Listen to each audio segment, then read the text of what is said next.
কোনো রকম ঝামেলা ছাড়াই বানিয়ে ফেলতে পারেন জিভে জল আসা এই মজাদার ডিলিশিয়াস রেসিপিটি। হ্যালো এভরিওয়ান, আসসালামু আলাইকুম। ভালাগিনের ডেইলি ব্লগে আপনাদের সবাইকে স্বাগতম। আশা করছি আপনারা সবাই অনেক বেশি ভালো আছেন। আর এই রেসিপিটা বানাতে আমার ডেফিনেটলি লাগছে এখানে চিকেন। আমি এখানে 4 পিস চিকেন নিয়ে নিয়েছি। আর এই চিকেনটা খুব ভালো করে ধুয়ে নিয়েছি।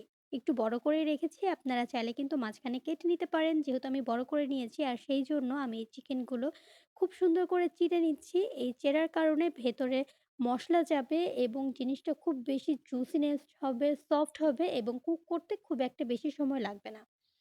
যখন এরকম করে সুন্দর করে কেটে নেওয়া হয়ে যাবে, তখন এটাকে আমি একটা সাইড করে রেখে দিচ্ছি। আর হ্যাঁ, এখানে কিন্তু আমি বেস্টের পিসও নিয়েছি। এটাও কিন্তু খুব ভালো করে চিড়ে নিয়েছি। এবার আমি একটা বোল নিয়ে নিয়েছি আর এখানে দিয়ে দিচ্ছি ১.৫ কাপ পরিমাণে টক দই। আমি টক দইটা খুব ভালো করে ফেটিয়ে নিয়েছি। এতে করে এটার যে মসলা হবে সেটা খুব স্মুথ হবে। এর মধ্যে আমি দিয়ে দিচ্ছি ১.৫ চামচ পরিমাণে আদা রসুন পেস্ট আর দিয়ে দিচ্ছি গরম মসলা গুঁড়া ১ চা চামচ, ধনিয়া গুঁড়া ১ চা চামচ, জিরা গুঁড়া ১ চা চামচ আর এখানে দিচ্ছি সাদা গোলমরিচের গুঁড়া ১ চা চামচ আর এখানে দিচ্ছি লাল মরিচের গুঁড়া ২ চা চামচ। আর এখানে দিচ্ছি আমি বারবিকিউ সস। এখানে প্রায় ২ থেকে ৩ চামচ পরিমাণে আমি দিয়েছি। এই বারবিকিউ সস কিন্তু যেকোনো ব্র্যান্ডের ইউজ করতে পারবেন। এখানে আমি সয়া সস দিয়েছি প্রায় ১.৫ চা চামচ আর এখানে দিয়েছি ২ চামচের মতো টমেটো সস আর দিয়ে দিচ্ছি স্বাদ মতো লবণ। যেহেতু এখানে আমি সস ইউজ করেছি, সয়া সস ইউজ করেছি, এর মধ্যে কিন্তু লবণ আছে, সেজন্য লবণটা কিন্তু একটু বুঝে শুনে দিতে হবে। এবারে আমি একটা স্প্যাচুলার দিয়ে এই সমস্ত উপকরণগুলো দইটার সাথে খুব ভালো করে মিশিয়ে নিচ্ছি। যখন আমার এটা মেশানো হয়ে যাবে, এ পর্যায়ে আমি সরিষার তেল এড করছি। প্রায় আমি এখানে সরিষার তেল দিয়েছি ৩-৪ চামচের মতো। এবার একটা হ্যান্ড উইলস দিয়ে খুব ভালো করে এই তেলটার সাথে মসলাটা মিশিয়ে নিতে হবে। আর যখন মেশানো হয়ে যাবে দেন এই পর্যায়ে আমি এর মধ্যে চিকেনের পিসগুলো দিয়ে দিচ্ছি। আর এই চিকেনের পিসগুলো এইভাবে যদি আপনি মাখিয়ে হোল নাইট রাখতে পারেন, আপনার চিকেনটা কিন্তু অনেক বেশি জুসি হবে, সফট হবে, টেন্ডার হবে, খেতে কিন্তু অনেক বেশি মজা লাগবে। তো আমি তো এটা প্রায় সময় বাড়িতে বানাই। তবে আমি মেক্সিমাম সময় এটা যখন করি তখন কিন্তু কয়লাতে পুড়ি। মানে কয়লাতে এটাকে আমি কুকড করি। বাট আজকে আমার কয়লাতে করতে ইচ্ছে করছে না। দ্যাটস ওয়াই আজকে আমি এটা চুলায় বানাবো। চুলাতেও যে আপনারা চাইলে বারবিকিউ করা যায় এটা অনেকেই জানে না। বাট আজকে আমি চুলাতেই খুব সিম্পল করে কিভাবে করা যায় সেটাই দেখাবো। কারণ আজকে আমি এটা সম্পূর্ণভাবে চুলায় রান্না করছি। আর চুলায়ও কিন্তু চাইলে যে কেউ বারবিকিউটা করে নিতে পারে। যখন আমার সমস্ত কিছু একসাথে মাখানো হয়ে যাবে, দেন এই পর্যায়ে আমি এটাকে একটা র‍্যাপার দিয়ে র‍্যাপ করে নিব। আলহামদুলিল্লাহ, চেহারাটা কিন্তু অনেক সুন্দর আসছে, তাই না? Looks is just very good. তো দেখতেই পাচ্ছেন আমি কিন্তু একটা র‍্যাপার দিয়ে খুব ভালো করে র‍্যাপ করে দিয়েছি। এবার আমি এটাকে প্রায় হোল নাইট রেখে দিব ফ্রিজের নরমাল টেম্পারেচারে। এতে করে আপনার চিকেনটা সবচাইতে বেশি ভালো থাকবে। তো এটা হচ্ছে সন্ধেবেলায় আমি এটাকে সন্ধ্যের সময় একদম পুরো বিকেলের নাস্তা করার জন্য এটাকে আমি বারবিকিউ বানাবো দেখে আমি রেখে দিয়েছিলাম। তো আমার বাচ্চারা তো অনেক এক্সাইটেড ছিল, সাথে আমিও কম না। কারণ আজকে এটা আমি নিজে করছি আর অন্যান্য সময় আমি সমস্ত কিছু আমি করলেও দেখা গেছে আপনাদের ভাইয়াই কিন্তু এটাকে খুব সুন্দর করে বারবিকিউ করে কিংবা তান্দুরি করে। যেহেতু এটা আজকে আমি চুলায় বানাচ্ছি এজন্য এটা আমি নিজেই করছি। আর আলহামদুলিল্লাহ খেতে কিন্তু অনেক বেশি মজা হয়েছিল। তো আমি এখানে একটা বড় একটা ফ্রাই প্যান চুলায় দিয়ে দিয়েছি আর এখানে দিয়ে দিচ্ছি বেশ খানিকটা সয়াবিন তেল। আপনারা চাইলে কিন্তু এটা সরিষার তেলেও করতে পারেন, বাট আমি সয়াবিন অয়েলেই করছি। এবার তেলটা যখন হিট হয়ে যাবে এর মধ্যে আমি এই চিকেনের ব্রেস্টগুলো দিয়ে দিচ্ছি। খুব ভালো করে একটু ছড়িয়ে, ছড়িয়ে দিতে হবে। দেখতেই পাচ্ছেন একবার যখন একটু হালকা পোড়া, পোড়া হয়ে যাচ্ছে এ পর্যায়ে উল্টে পাল্টে এখন জাস্ট আর কোনো কাজ নেই। জাস্ট উল্টে পাল্টে এপাশ ওপাশ করে একটু ব্রাউন করে পোড়া, পোড়া করে ভেজে নিলেই কিন্তু আপনার বারবিকিউ একদম রেডি। বাট লাস্টে আরেকটি স্টেপ ফলো করতে হবে, যেটা করলে আপনি বুঝতেই পারবেন না যে এটা কি চূড়ায় করা হয়েছে নাকি এটা পোড়ানো হয়েছে। ঠিক আছে? তো আজকে আমি এভাবেই করছি। আর এই পর্যায়ে বলে রাখি আমার এই ছোট্ট ভিডিওগুলো আপনাদের কাছে কেমন লাগে প্লিজ কমেন্টে জানাবেন। ভালো লাগলে ছোট্ট করে একটা লাইক করতে পারেন, কমেন্ট করতে পারেন।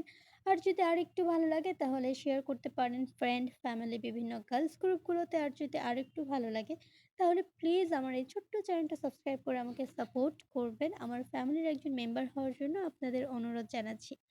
আপনাদের সাপোর্ট আমার অনেক বেশি দরকার। আপনারা যখন আমার চ্যানেলটা সাবস্ক্রাইব করেন, আমার ভিডিওগুলো দেখেন, তখন কিন্তু আমার অনেক বেশি ভালো লাগে। আপনাদের কমেন্ট যখন আমি পড়ি, আলহামদুলিল্লাহ আমার মনটা কিন্তু অনেক ভালো লাগে।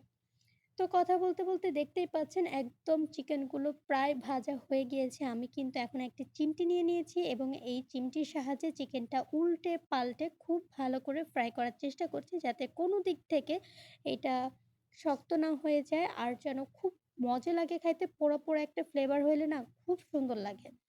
তো আমি একটু এপাশ ওপাশ খুব ভালো করে ফ্রাই করে নিয়েছি। আলহামদুলিল্লাহ লুকসটা কিন্তু খুব সুন্দর আসছে, তাই না? একদম পোড়া, পোড়া হয়ে গিয়েছে। মনে হচ্ছে কয়লায় পোড়ানো। যাই হোক বারবিকিউর আ করলে যে জিনিসটা না হলেই না সেটা হচ্ছে একটা স্মোকি ফ্লেভার, তাই না? আর একটা স্মোকি ফ্লেভারের জন্য আমি ছোট্ট একটা বাটি দিয়ে দিয়েছি। আর এখানে ১ টুকরো কয়লা চুলায় ভালো করে হিট করে নিয়েছি। আর এর মধ্যে দিয়ে দিচ্ছি ১ চামচ পরিমাণে ঘি। দিয়ে এবার আমি এটা ঢাকনা দিয়ে ঢেকে রেখেছি।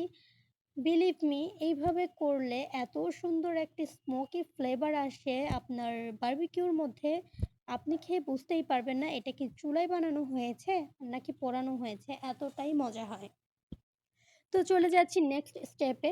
আমি যে বারবিকিউটা করেছি সেটার যে গ্রেভিটা ছিল সেই গ্রেভিটাই আমি অল্প একটু এখানে দিয়েছি সয়াবিন তেল। এর মধ্যে আমি এই মসলাটা পুরোটা দিয়ে দিচ্ছি। এবার এটাকে আমি রান্না করে নেব। সাধারণত আমরা যে চিকেন বারবিকিউ বা চিকেন গ্রিলগুলো যে কিনে খাই, সেগুলো কিন্তু ওরা যখন চিকেনগুলো গ্রিল করে, সেখান থেকেই কিন্তু এই মসলাটা ওদের বের হয়। ওরা কিন্তু এভাবেই কুক করে একটা গ্রেভি দিয়ে দেয়। তো আজকে এই গ্রেভিটাই আমি বাসায় করছি। যখন এটা সুন্দর করে তেল উপরে উঠে যাবে, এর মধ্যে সামান্য একটু চিনি, সামান্য একটু লবণ আর হচ্ছে দিয়ে দিচ্ছি ঝাল বুঝে একটু লাল মরিচের গুঁড়ো আর দিয়ে খুব ভালো করে একসাথে মিশিয়ে দিচ্ছি। তবে লবণটা কিন্তু খেয়াল রাখতে হবে, কারণ লবণটা কিন্তু এখানে আগে থেকেই ছিল। আমার একটু কম মনে হয়েছিল, দ্যাটস ওয়াই আমি এখানে একটু মসলার সাথে একটু লবণ এড করেছি। তো যখন দেখবেন সমস্ত কিছু খুব ভালো করে মিশানো হয়েছে আর এই লাস্ট স্টেপ এটা ফলো কিন্তু করতেই হবে। এখানে বেশ অনেকটা টমেটো সস দিয়ে দিয়েছি। প্রায় ৩ চামচের মতো টমেটো সস দিয়ে এবারে নাড়াচাড়া করলেই দেখবেন এইটার লুকস চেঞ্জ হয়ে গিয়েছে আর হচ্ছে তেলগুলো একেবারে উপরে উঠে গিয়েছে। আর খুব সুন্দর একটা গ্রেভি হয়ে গিয়েছে। এটা দিয়ে যদি আপনি বারবিকিউটা খান, আলহামদুলিল্লাহ আপনি বুঝতেই পারবেন না যে আপনি বাসায় বসে খাচ্ছেন। আপনি এটা খেলেই বুঝতে পারবেন যে আপনি এটা কোনো রেস্টুরেন্টে বসে খাচ্ছেন, এতটাই মজা হয়। আমার এটা করতে, করতে কিন্তু বেশ অনেকটাই রাত হয়ে গিয়েছিল। ভেবেছিলাম যে এটা বিকেলে খাবো বা সন্ধ্যায় এটা নাস্তা করব। বাট এটা কিন্তু আমার সে রাতের ডিনারই করতে হয়েছে। যাই হোক আলহামদুলিল্লাহ সবকিছু একদম ঠিকঠাকই হয়ে গিয়েছে। তো এবার আমার সার্ভ করার পালা। আমি যে চিকেন তান্দুরিটা যে আমি রেডি করেছিলাম, এটা এখন আমি সার্ভ করে দিচ্ছি। আর আমি একটা সার্ভিং বোল নিয়ে নিয়েছি। নিয়ে সুন্দর করে এটার মধ্যে আমি চিকেনের সবগুলো পিস একদম সার্ভ করে দিয়েছি। আর এটা যাতে আরেকটু সুন্দর লাগে দেখতে, সেজন্য আমি এখানে কয়েকটা টমেটোর স্লাইস দিয়ে দিয়েছি, যাতে এটা দেখতে আরও বেশি কালারফুল লাগে। যদিও এটা এমনিতেই দেখতে অনেক বেশি সুন্দর লাগছে, এটা পোড়া, পোড়া হওয়াতে কালারটা যে কি সুন্দর লাগছে, এত সুন্দর একটা স্মোকি একটা ফ্লেভার আসছে, আলহামদুলিল্লাহ। আপনারা যারা বাসায় বানিয়ে খাবেন তারা তো বুঝবেনই যে এটা খেতে কত মজা লাগে। বাড়িতে কোনো গেস্ট আসলে তাকে কিন্তু বাড়িতে বসিয়েই কিন্তু এত সুন্দর একটা রেসিপি উপহার দিতে পারেন যদি এটা আগের দিন ম্যানেজ করে রাখেন। আর ম্যানেজটা যদি আপনি একদিন আগে করে রাখেন তাহলে কিন্তু এটা খুবই ইজি হয় এটা বাকি প্রসেস করতে। তো আমার এটা করতে কিন্তু আজকে খুব একটা বেশি সময় লাগেনি। বাট এটাকে একটু যদি বেশি পোড়া, পোড়া করতে চান তাহলে একটু সময় অবশ্যই দিতে হবে। তাহলে কিন্তু আপনি খেয়ে বুঝতেই পারবেন না যে এটা গ্যাসের চুলায় বানানো বারবিকিউ, এটাও সম্ভব। আর আমার এই বারবিকিউটা কিন্তু খুব বেশি একটা ঝাল হয় নাই। আপনারা যদি চান তাহলে একটু স্পাইস করে নিতে পারেন। বাট আমার এমনিতেই কিন্তু অনেক বেশি মজা লেগেছে। এই যে সেই গ্রেভিটা যেটা না হলেই না।